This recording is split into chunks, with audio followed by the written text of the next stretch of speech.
नमस्कार। उत्तर प्रदेश की राजनीति में जिस तरीके से चुनावों से पहले की सरगर्मियां तेजी के साथ बढ़ रही हैं, उससे ऐसा लगता है कि कई गठबंधन बनेंगे तो कई गठबंधन टूटते हुए भी दिखाई पड़ सकते हैं। दरअसल इस समय यूपी का जो सियासी माहौल है उसमें तमाम चेहरे लगातार सुर्खियों में बने हुए हैं, उनको लेकर बातचीत हो रही है, तमाम बयान सामने आ रहे हैं और जो हालात हैं वो ऐसे बन रहे हैं कि उत्तर प्रदेश का चुनाव हालांकि अभी कन्फर्म नहीं है कि 27 में ही होगा, क्योंकि एक रिपोर्ट में ये भी कहा जा रहा है कि जनगणना के तहत हो सकता है कि चुनाव इसी साल नवंबर दिसंबर में होता हुआ दिखाई पड़े। लेकिन उससे पहले तमाम जो सियासी दल हैं वो अपनी संभावनाओं को तलाशने में, अपनी संभावनाओं को लगातार उनका जो आयाम है उसको बड़ा करने का प्रयास करते हुए दिखाई पड़ते हैं। और इसी तर्ज पर देखा जाए तो चंद्रशेखर आज़ाद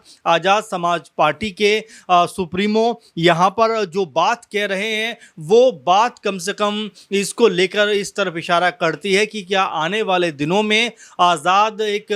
बड़ा पॉलिटिकल गठबंधन करते हुए दिखाई पड़ेंगे। और जो आज़ाद ने कहा है वो अपने आप में देखने योग्य और सुनने योग्य है, क्योंकि आज़ाद जिस तरह की बात को यहाँ पर कह रहे हैं वो कम से कम इस तरफ इशारा करता है कि आने वाले दिनों में उत्तर प्रदेश के जो सियासी माहौल है उसमें कई गठबंधन बनते हुए दिखाई पड़ सकते हैं। आपको बता दें कि आखिर चंद्रशेखर आज़ाद रावण यहाँ पर क्या कहते हुए दिखाई पड़ते हैं, क्योंकि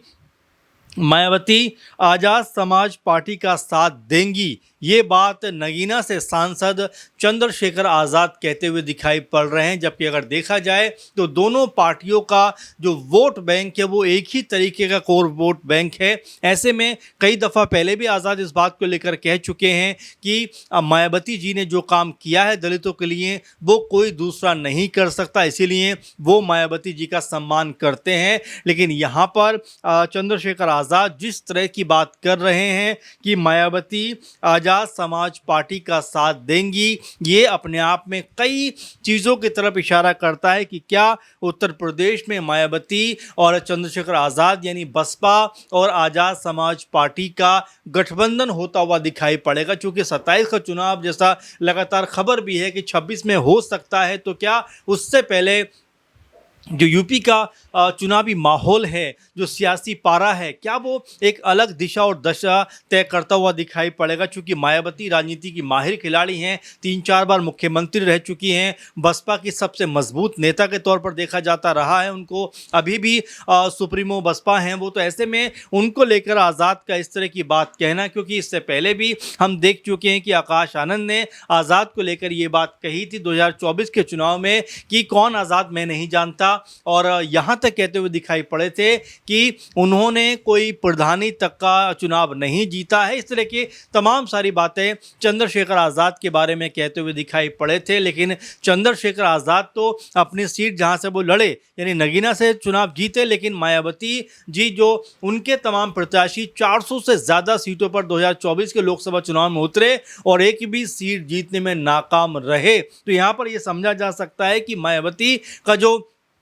वोट बैंक था वो उनके हाथ से छिटकता हुआ दूर गया है। और 2024 के चुनाव में तो उनके जो कोर वोटर थे, यानी कि जो उनकी तरफ हमेशा से रहा है, जिन वोटर्स का झुकाव यानी दलित समुदाय की बात करें, जो 20 से 22% के आसपास उत्तर प्रदेश में दिखाई पड़ता है, महज 8-9% के आसपास मायावती जी का वोट बैंक दिखाई पड़ा। तो जो उनका कोर वोट बैंक था वो भी उनसे छिटकता हुआ दिखाई पड़ा है। और वहीं चंद्रशेखर आज़ाद ने जिस तरह की जीत को दर्ज किया वो अपने आप में ये बताता है कि दलित युवाओं का समर्थन और साथ चंद्रशेखर आज़ाद के साथ में बढ़ता हुआ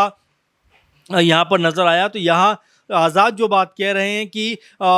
मायावती जी जो हैं वो उनका साथ देंगे, और साथ में वो कहते हैं कि मायावती आप शब्द भी कहें तो इससे उनको कोई फ़र्क नहीं पड़ता, वो उनकी बड़ी हैं, अगर वो कोई बात कह भी देती हैं तो इस बात का उनको कोई अफसोस या दुख नहीं होगा। मायावती जी के बारे में चंद्रशेखर आज़ाद इस तरह की बात को कहते हुए दिखाई पड़ते हैं। और साथ में वो कहते हैं कि मैंने अपने घर का दरवाज़ा जो है वो काफ़ी बड़ा लगवाया है ताकि नेताओं को मेरे घर में प्रवेश करने में दिक्कत ना हो सके। अब बड़ा दरवाज़ा का जो अर्थ है, क्या वो इस बात को लेकर लगाया जा सकता है कि वो इस तरफ इशारा करते हैं कि अगर हाथी भी मेरे घर में आना चाहे तो वो आराम से आ सकता है, यानी कि संकेत देना चाहते हैं कि बसपा अगर गठबंधन को तैयार हो जाती है तो उनको साथ में आने में कोई दिक्कत नहीं है। यानी इशारा करते हुए दिखाई पड़ते हैं कि मायावती जी के साथ भी अगर गठबंधन का मौका मिला तो वो पीछे नहीं हटेंगे। वहीं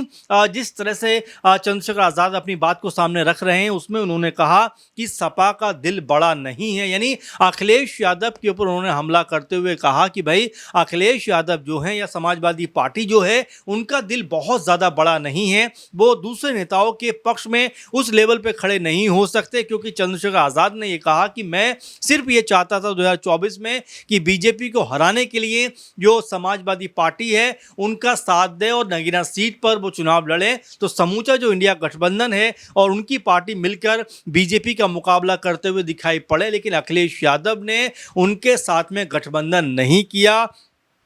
लेकिन इसके बावजूद भी नगीना सीट से चंद्रशेखर आज़ाद ने एक बड़ी जीत दर्ज कर दी। अब उसकी खींच या उसका जो एहसास है वह भी चंद्रशेखर आज़ाद को है और वो ये बात कहते हुए नजर आ रहे हैं कि सपा का जो दिल है वो बड़ा नहीं है और नगीना सीट को लेकर उनका जो दर्द है वो यहाँ पर छलकता हुआ दिखाई पड़ा है। अब ऐसे में अखिलेश यादव को लेकर वो ये भी कहते हैं कि भाई उनके साथ भी मेरी कोई जातिगत दुश्मनी नहीं है, उनसे हमेशा की दुश्मनी नहीं है और समय के साथ बहुत सारी चीज़ें बदलती हुई या अलग मोड़ लेती हुई दिखाई पड़ती हैं। तो यहाँ पर इस तरफ भी इशारा करते हैं चंद्रशेखर आज़ाद कि अगर अखिलेश यादव भी उनको अप्रोच करते हैं तो वो उनके साथ भी जा सकते हैं। तो अभी फिलहाल तमाम जो कह सकते हैं कि विकल्प हैं चंद्रशेखर आज़ाद ने वो खुले हुए रखे हैं। कहा तो ये भी जाता है कि कांग्रेस पार्टी के साथ भी उनका गठबंधन हो सकता है। अगर सपा के साथ में कांग्रेस पार्टी का गठबंधन टूटता है तो एक समीकरण ये भी बन सकता है कि बसपा, कांग्रेस और आज़ाद समाज पार्टी के साथ में ओवैसी भी आ सकते हैं। ये तमाम तरह की अटकलें लगती हुई दिखाई पड़ रही हैं क्योंकि चंद्रशेखर आज़ाद के जो रिश्ते हैं वो प्रियंका गांधी के साथ में बहुत बेहतर बताए जाते हैं। प्रियंका गांधी उनको ऐसा कहा जाता है कि भाई की तरह मानती हैं, तो जाहिर बात है कि यहाँ पर संभावनाएं बढ़ सकती हैं। लेकिन जिस तरह की बात चंद्रशेखर आज़ाद ने मायावती जी को लेकर कही है कि संभावना के तौर पर यह बात निकल कर सामने आती है कि मायावती आज़ाद समाज पार्टी का साथ देंगी, तो क्या अंदर खाने में ये बात लगभग तय हो चुकी है कि जो दलित वोट बैंक है उसको अगर एक मंच पर लेके आना है तो आज़ाद समाज पार्टी के साथ में मायावती को मिलकर चुनाव लड़ना पड़ेगा। इसके अलावा कांग्रेस पार्टी का विकल्प भी साथ में है और मुस्लिम वोटों को साधना है तो ओवैसी जो बड़े चेहरे माने जा रहे हैं उत्तर प्रदेश में अब मुस्लिमों के, उनको भी साथ मिलाया जा सकता है। तो ऐसे में अब कई तरह के विकल्प उत्तर प्रदेश में उभर कर सामने आ रहे हैं और ये भी बात पता चलती है कि क्या यहाँ से चंद्रशेखर आज़ाद और मायावती साथ मिलकर उत्तर प्रदेश में चुनाव लड़ सकते हैं। अगर दोनों साथ आते हैं तो इसका सबसे बड़ा जो खामियाजा है, इसका सबसे बड़ा जो कह सकते हैं नुकसान है, आखिर वो किसको होता हुआ दिखाई पड़ेगा। तो सीधा सीधा असर अगर कहा जाए तो समाजवादी पार्टी के वोट बैंक पे पड़ता हुआ दिखाई पड़ेगा। ऐसे में अगर मायावती और आज़ाद का गठबंधन होता है तो दलित जो वोटर्स हैं वो एक मंच पे आते हुए दिखाई पड़ेंगे। ओबीसी के साथ में गठबंधन होता है, कांग्रेस के साथ में गठबंधन होता है तो उनका भी जो वोट बैंक है वो एक मंच पे आता हुआ दिखाई पड़ेगा और जो